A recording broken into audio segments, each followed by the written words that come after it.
Glória a Deus, aleluia. Bom, gente, estou aqui para falar com você sobre o Facebook, o meu Facebook, né? Por que eu criei o Facebook? Eu fiz um programa de rádio em Belo Horizonte, uma rádio cristã católica, né? A Rádio Gospel Mira, uma rádio mariana, a rádio do Padre Oscar. Eu servi lá como voluntário por vários anos, fazia um programa ao vivo de 4 às 6 da manhã, de segunda a sexta-feira. Era um programa de humor. Humor é coisa séria. Eu, em oração, entendi que tinha que levar alegria para as pessoas que estavam acordadas nesse horário. Mas não era só isso que eu levava, não. Com humor e alegria. O propósito do programa era a formação cristã, com base nos valores do Evangelho, no catecismo da Igreja Católica, na história da Igreja, tirando dúvidas das pessoas que ouviam, ligavam, participavam. Comecei fazendo esse programa sozinho. No final tinha 30 pessoas envolvidas no programa, todos voluntários, né? Deixamos uma grande herança. Na construção desse programa, as pessoas tiveram curiosidade de me ver, de me conhecer e pediram para criar o Facebook. O Facebook estava na moda na época, uma febre e tudo. Então eu decidi criar um Facebook atendendo a pedido dos ouvintes, mas não com o propósito de me promover ou de virar uma estrela da internet. Não era essa a intenção. A intenção era abrir um canal de comunicação com o ouvinte. E para completar, entendi que esse Facebook, inclusive, não tinha que ser pessoal, meu, particular. Então eu criei uma página do Facebook que chama Acorda, que era o nome do programa, né? E já tinha uns 2 anos de programa, então muita coisa ficou sem registrar. Entretanto, muita coisa está registrada nessa fanpage, né? Na página do Facebook do Acorda. Você consegue achar essa página através do meu perfil ali, ou se você digitar aí, @acordaí, né? Com a letra I no final, Acordaí, você vai achar a nossa fanpage. Lá você vai ver nas notas que tem um resumo do programa diário, né, escrito lá em pequenas e objetivas notas. E você vai ver que, apesar de ser um programa de humor, o conteúdo era muito sério. A gente estudou lá 1500 anos da história da igreja, do povo cristão, né? Até mais um pouco, acho que eu fui até o século XVII, começando um século antes do advento de Nosso Senhor Jesus Cristo. E fui contando diariamente como se desenrolou a história da salvação até chegar no século XVII. Mas não foi só isso, a gente estudou profundamente Mariologia, viveu intensamente os tempos da igreja, as festas de santos, com devoção especial a São José e com uma inspiração, né, no carisma de São Bento Abade. Então a gente tinha orações em latim, um programa realmente de formação, onde eu procurava despertar a consciência crítica das pessoas. Então o meu Facebook pessoal é oriundo dessa época e lá na fanpage do Acorda, que tem milhares de seguidores, você vai ver que são pessoas advindas desse tempo, né, em que eu servia o Evangelho de Nosso Senhor Jesus Cristo nessa rádio cristã católica. Ou seja, o meu Facebook é composto por um público, creio eu, de cristãos católicos, porque foi através dessa fala minha ultraconservadora na rádio que as pessoas me conheceram e começaram a me seguir no Facebook. É evidente que tem parente, tem amigo, pessoas próximas, pessoas não tão próximas, né? Amigos da infância, da juventude, da adolescência, amigos de todos os lugares que eu morei, na Bahia, no Rio de Janeiro, Ilhéus, e por aí vai, amigos no exterior, na Europa, de modo geral, na Austrália, na América do Norte, Portugal, enfim, né? Tem amigos pelo mundo inteiro que também estão por ali no Facebook. Mas esse Facebook foi constituído, foi formado a pedido desse povo cristão católico que me ouvia lá na Rádio Gospel Mira. Então, nas eleições desse ano, eu dando continuidade, né, ao propósito de formação do programa, você pode constatar isso acessando a nossa fanpage lá, que você vai ver que é um programa sério de formação, com estudo, com bibliografia, né, com uma cronologia. Então, para esse público, eu vim a falar sobre as eleições desse ano, né? Então é importante saber que eu criei o Facebook para esse público cristão católico. É importante você saber também que eu tive uma formação política, né? Fui candidato a vereador, fui comunista, né? Você vai ver aí no meu Facebook, ateu. E eu me arrependi disso tudo, conheci o caminho, a verdade e a vida, me arrependi desse tempo de ateísmo, de marxismo, né? E repreendi em nome de Jesus essa história na minha vida, mas não tenho vergonha dela não, é uma história pública. Mas eu abandonei essa prática comunista, né? Em contrapartida, como Deus é bom, Ele permite-nos viver experiências para que possamos servi-lo melhor e mais livremente, com conhecimento, né? Então, todo esse tempo que eu tive de formação política, do lado esquerdo, do lado comunista, ultracomunista, eu sou um dos fundadores do PPS lá em São Paulo, né? E quem acompanha a minha trajetória de muitos anos aí sabe disso.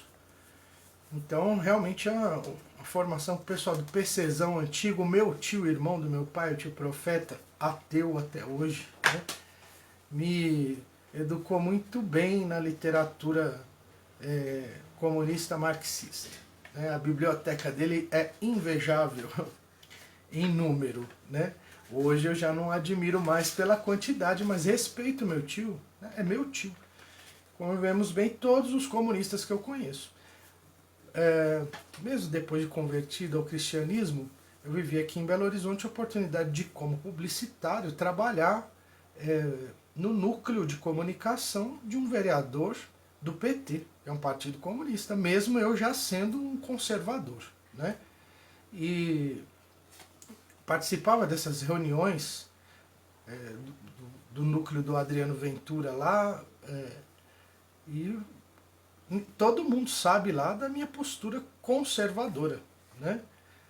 E mesmo assim, na análise de conjuntura que fazíamos no núcleo duro lá da vereança, né, do mandato do Adriano Ventura, eu me expressava livremente, abertamente, era ouvido, nem sempre compreendido, mas hoje, né, com a atual conjuntura, vocês vão de convir comigo que muita coisa do que eu disse há 4 anos atrás, né, mais tempo um pouco, se concretiza, né, com a eleição do Bolsonaro e com a repulsa da esquerda, né?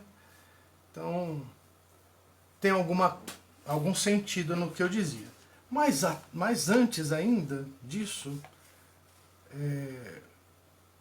em 2002, na primeira eleição do Lula, eu ainda namorava com a minha esposa Aline, morava em Ilhéus.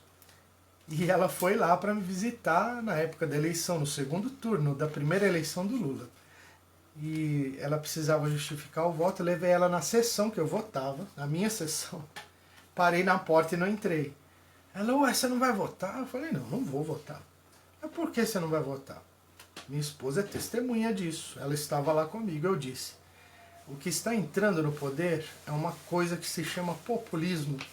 E isso vai durar 20 anos. E o resultado disso vai ser o que você já sabe, né? Que você conhece. Eu não disse isso como um oráculo, como um adivinho, é fruto de estudo. Né? Eu sabia realmente o que eu estava falando, assim como eu sei o que eu estou falando agora. Então, de 2002 para cá, eu decidi não votar. Não votar nem comparecer na urna. Meu título foi cancelado. Né? Eu não transferi meu título ficou lá em Ilhéus. Até que neste ano, por ocasião da nossa comunidade nos propor de fazer uma formação no exterior, foi necessário eu atualizar o meu passaporte. Para fazer isso eu precisava regularizar minha situação eleitoral, então eu fui, paguei as multas e regularizei meu título, transferindo-o aqui para Belo Horizonte. mas ainda estava decidido a não participar das eleições, continuar com a minha posição. Foi aí que eu li um documento do Vicariato Episcopal para Ação Política e Social aqui de Belo Horizonte, um texto onde, entre outras coisas, dizia que omitir, não participar, né, não se posicionar, é ser um novo Pilatos. Isso eu não sou. Né? Eu tenho que permanecer firme no segmento de Jesus e iniciar uma batalha, um combate interno para voltar à eleição, sabendo que no segundo turno seria isso aí que a gente viu, essa dicotomia, né? Esse antagonismo, que para mim são faces da mesma moeda. E ainda continuo convencido disso. Né? O populismo que trouxe essa política de esquerda, né? O fortalecimento dessa política por mais de 20 anos no Brasil, né? Contando com o período PSDB e agora o período PT e MDB, até chegar onde estamos. Para mim, o Bolsonaro é a outra face da mesma moeda do populismo. Entretanto, né, esse mesmo documento, ele acusou a minha consciência não só para voltar a participar da política, mas também para poder discernir, né, entre o que é anticristão e o que é menos anticristão, vamos dizer assim. E analisando a situação, eu não encontrei nada, né, que depusesse contra a candidatura de direita. Então eu iniciei uma pesquisa no Facebook, né, entre os beatões que me seguem ali, né, as pessoas que tiveram essa formação, junto comigo durante anos de programa de rádio, e outras pessoas que nunca me ouviram, mas que estão ali também. E fiz um desafio, me convença a votar no PSL sem mencionar o PT. Foram centenas de comentários, né, comentários elegantes, muitos sem nenhum cunho político, né, mas nenhum com revolta, todos muito legais. E um que mexeu comigo pessoalmente, particularmente, né, logo após o atentado, já no segundo turno, uma das pessoas comentou na timeline dizendo: olha, ele é um milagre, ele está vivo, e de fato é um milagre. Né? O tipo de violência que ele sofreu, atentado contra a vida dele, realmente foi um grande milagre ele ter escapado. Isso pesou muito na minha decisão. Milagre só acontece por graça de Deus, pela concessão de Deus. Então esse homem tem uma missão, né? A minha cruz, obrigado, querido. Então, o Francisco pegou minha cruz aqui. Volta para o seu lugar. Glória a Deus, aleluia. Mas aí, gente,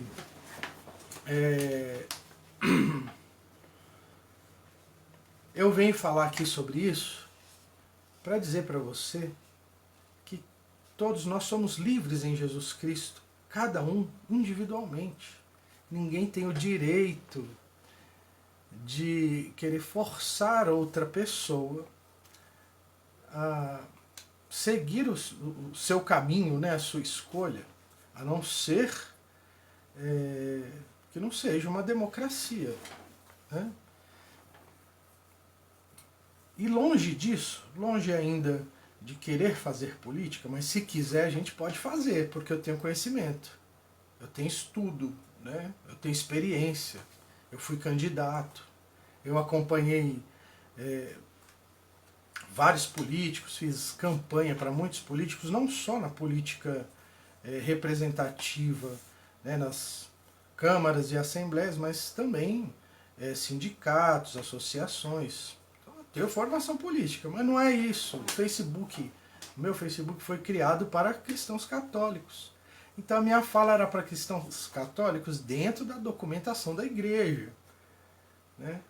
E eu coloquei vários posts aqui, né? Um deles, muito interessante, um amigo meu de São Paulo, Luciano Arcoverde, gostou da ideia do desafio, né? De convencer a votar no PSL sem mencionar o PT, ele fez o caminho inverso e não teve sucesso. Não funcionou, ninguém conseguiu defender a candidatura oponente, né?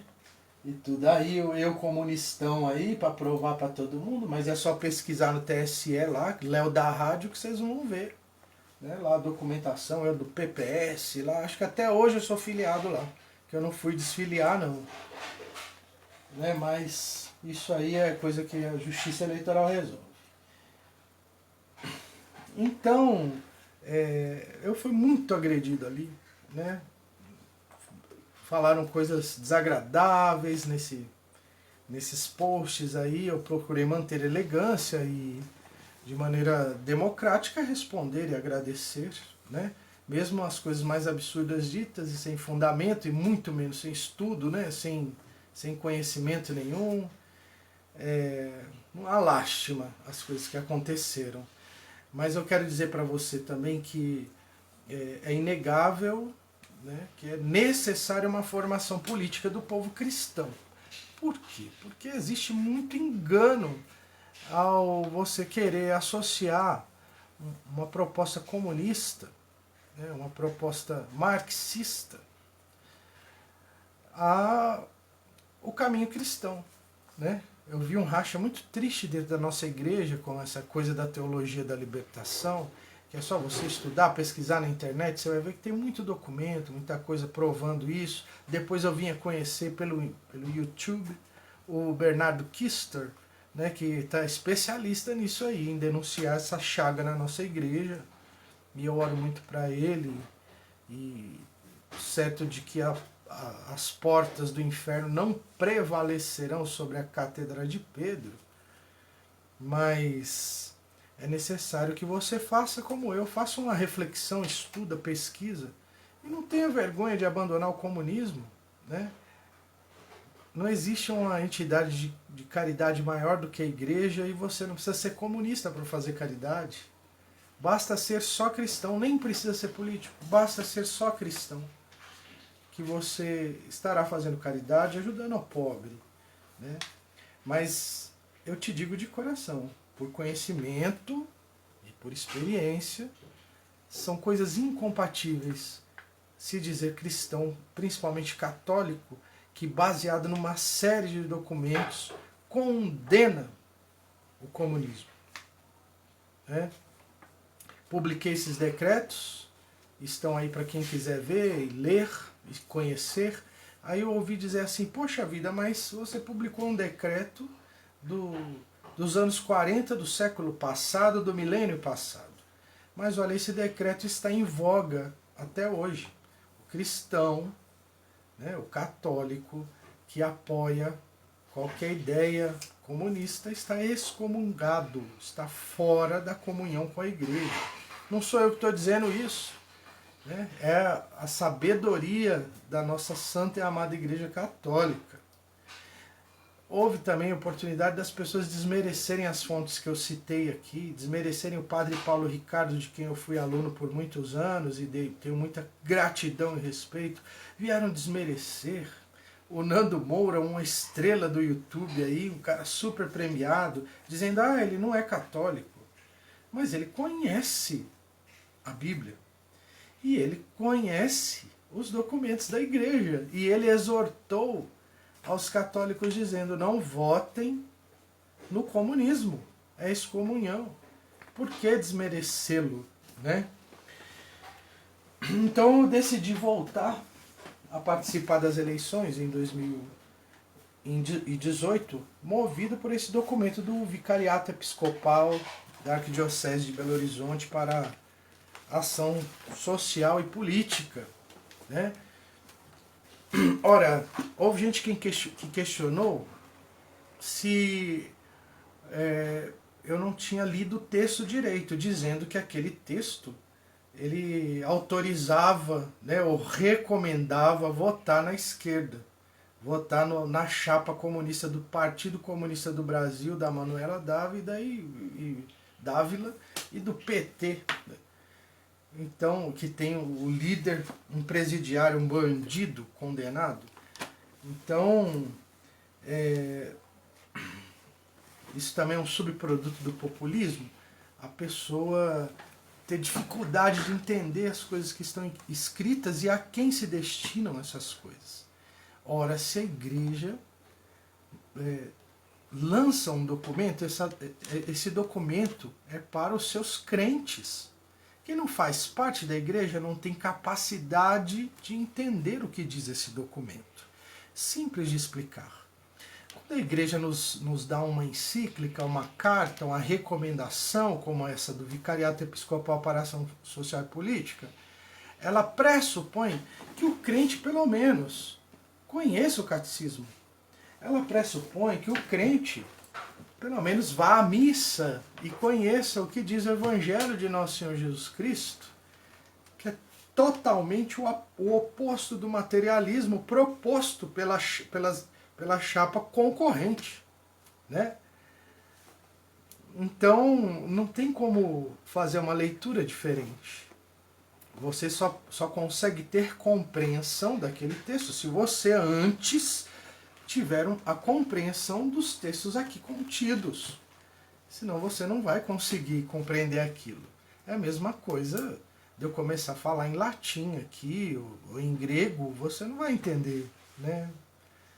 Ou pegar uma carta em russo e começar, dá para você ler a carta em russo, às vezes você até pode saber russo, mas se você não está no contexto da coisa, você vai ter uma compreensão equivocada. Então é uma lástima, né? Pensar que você, apesar de encontrar um eco ali numa linguagem, né, falando Nossa Senhora Preta, quebrada, não sei o que, fazendo referência a Nossa Senhora Aparecida, você achar que encontra um eco nisso na linguagem de esquerda. Eu lamento, né? Só pode ser feita uma interpretação de um documento da igreja àquele que é da igreja. É simples e básico isso, né? Mas a dificuldade, isso aí, né? As pessoas falam que são os analfabetos funcionais. Isso é subproduto do populismo, né? Mas eu quero ler para você aqui, para finalizar, né, o que eu estou dizendo, e fazer uma memória, né, um evento que aconteceu na Rádio Guaspamira. Eu tinha que ler uma lauda de jornalismo todos os dias no programa. E, na verdade, não era uma lauda de jornalismo. Algum copydesquista lá pegava um texto da internet qualquer e sorteava lá para os locutores lerem. Não era jornalismo, né?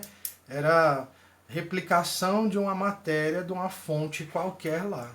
Isso para mim não é jornalismo, né? É mais um produto do analfabeto funcional. Isso não é jornalismo. Mas eu tinha que ler, era a proposta. Aí um dia eu li a matéria falando da provável visita do príncipe Harry, filho da Lady Di, ao Brasil, né? E uma ouvinte, fã da Lady Di, mandou uma mensagem lá na hora que eu estava fazendo o programa ao vivo. Como eu disse, é um programa ultraconservador, cristão, católico, beatão, evangélico, né? A ouvinte falou, eu quero que esse príncipe Harry, ele seja igual à mãe dele. Na hora que eu peguei aquilo, li, eu falei, epa, igual à mãe dele não. Que é isso? Ele tem que ser melhor que a mãe dele. E aí eu discorri sobre o assunto, e é evidente, né, que o meu desejo de cristão é que ele seja melhor que a mãe dele, que ele vá até o fim das consequências do matrimônio dele, né, que até que a morte o separe, apesar de ser da igreja anglicana, o conceito é o mesmo, né, até que a morte o separe. Então eu desejei que ele fosse melhor. Essa ouvinte, fazendo uso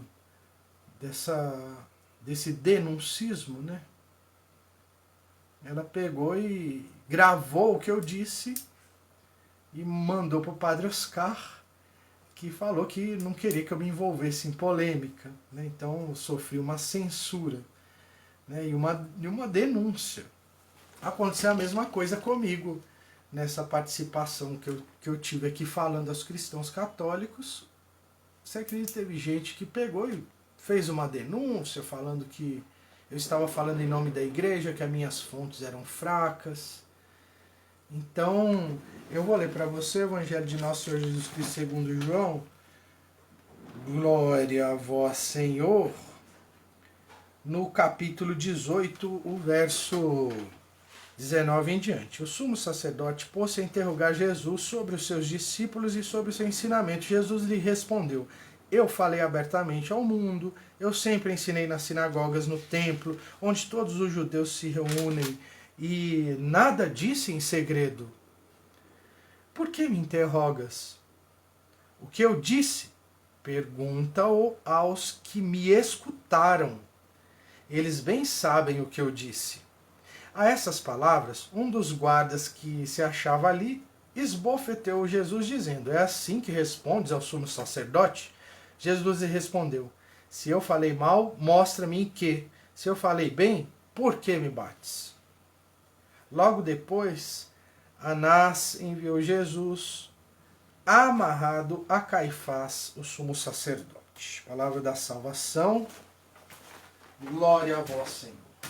Pois isso não é postura democrática, nem muito menos cristã, né? Você imaginar que a pessoa tem a coragem de me bater aqui no meu perfil pessoal, onde eu tenho o direito de me expressar livremente, não só por ser um cidadão independente, mas pela liberdade que eu tenho em Cristo Jesus, né? A pessoa não tem o direito de me bater. Mas eu aceito, não tem problema. Talvez eu fui grosseiro só com uma pessoa ali, que insistiu demais, né? Eu até peço perdão, mas não era a intenção de ofender ninguém, né? Mas nem de denunciar, mas ao contrário, de esclarecer, de trazer a verdade, porque a verdade liberta, e a verdade é que só Jesus Cristo salva, e a verdade é que é incompatível ser comunista ou apoiar qualquer ideia comunista e ser cristão católico. Obrigado pela sua atenção, conto com as suas orações e eu rogo a Deus para que encontremos consenso, né, paz, para vivermos o Evangelho de nosso Senhor Jesus Cristo livremente e de verdade, por onde andarmos e estivermos. Glória a Deus, aleluia.